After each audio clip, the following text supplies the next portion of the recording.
سیدنا علی رضی اللہ تعالیٰ عنہ کہتے ہیں کہ رسول اللہ صلی اللہ علیہ وسلم نے فرمایا، نماز کی کنجی وضو ہے، اس کی تحریم اللہ اکبر کہنا اور اس کی تحلیل السلام علیکم کہنا ہے۔ سننے ابو داود حدیث نمبر 61۔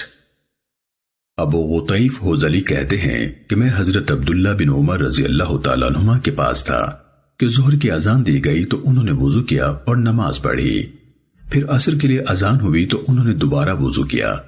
میں نے انہیں کہا، جب آپ بے وضو نہیں ہوئے تو نیا وضو کرنے کی کیا ضرورت ہے؟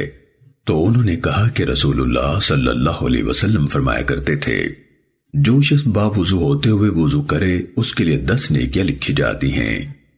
امام ابو داود رحمہ اللہ کہتے ہیں کہ یہ روایت جناب مصدق کی ہے جو محمد بن یحییٰ کی روایت سے زیادہ کامل ہے۔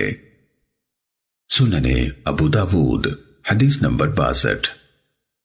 حضرت عبداللہ بن عمر اپنے والد سے روایت کرتے ہیں کہ نبی صلی اللہ علیہ وسلم سے ایسے پانی کے متعلق پوچھا گیا جس پر جانور اور درندے وارد ہوتے ہیں، مثلا تالاب میں داخل ہو جاتے یا اس سے پیتے ہیں تو اس کا کیا حکم ہے؟ آپ نے فرمایا، جب پانی 2 مٹکوں کے برابر ہو تو ناپاک نہیں ہوتا۔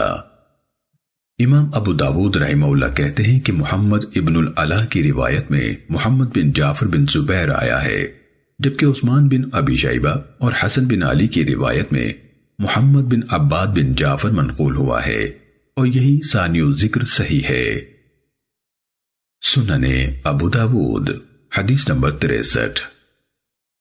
جناب عبیداللہ بن عمر اپنے والد حضرت عبداللہ بن عمر رضی اللہ تعالیٰ عنہما سے روایت کرتے ہیں کہ رسول اللہ صلی اللہ علیہ وسلم سے اس پانی کے بارے میں پوچھا گیا جو جنگل میں ہوتا ہے، تو انہوں نے گزشتہ حدیث کی مثل روایت کیا۔ سننے ابو داود حدیث نمبر 64۔ جناب عبیداللہ بن عمر کہتے ہیں کہ مجھ سے میرے والد نے بیان کیا کہ رسول اللہ صلی اللہ علیہ وسلم نے فرمایا، جب پانی 2 مٹکوں کے برابر ہو تو ناپاک نہیں ہوتا۔ امام ابو داود رحمہ اللہ کہتے ہیں کہ حماد بن زید نے اسے عاصم سے موقوفاً روایت کیا ہے۔ سننے ابو داود حدیث نمبر 65۔ حضرت ابو سعید خدری رضی اللہ تعالیٰ عنہ سے منقول ہے کہ رسول اللہ صلی اللہ علیہ وسلم سے دریافت کیا گیا کہ ہم بزاعہ کے کنویں سے وضو کر لیا کریں، جبکہ یہ کنواں ایسا ہے کہ اس میں حیض کے چیتھڑے، کتوں کا گوشت اور گندگی ڈال دی جاتی ہے۔ تو رسول اللہ صلی اللہ علیہ وسلم نے فرمایا، پانی پاک ہے، اسے کوئی چیز ناپاک نہیں کرتی۔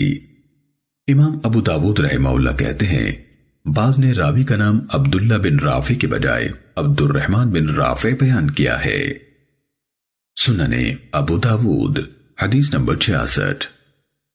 حضرت ابو سعید خدری رضی اللہ تعالیٰ عنہ کہتے ہیں کہ میں نے رسول اللہ صلی اللہ علیہ وسلم سے سنا اور آپ کو بتایا جا رہا تھا کہ آپ کے لیے جو پانی لایا جاتا ہے وہ بزاعہ کے کنویں کا ہوتا ہے، حالانکہ اس میں کتوں کا گوشت، حیض کے چیتھڑے اور انسانوں کی غلاظت تک ڈال دی جاتی ہے۔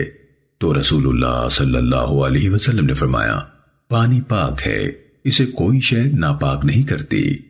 امام ابو داود رحمہ اللہ کہتے ہیں کہ میں نے قتیبہ بن سعید سے سنا، وہ کہتے تھے کہ میں نے اس کنویں کے معافی سے اس کی گہرائی کے بارے میں پوچھا تو اس نے کہا، پانی زیادہ سے زیادہ پیڑوں یعنی ناف کے نچلے حصے تک آتا ہے۔ میں نے کہا، اور جب کم ہو تو؟ اس نے کہا کہ شرمگاہ سے کم یعنی رانوں تک۔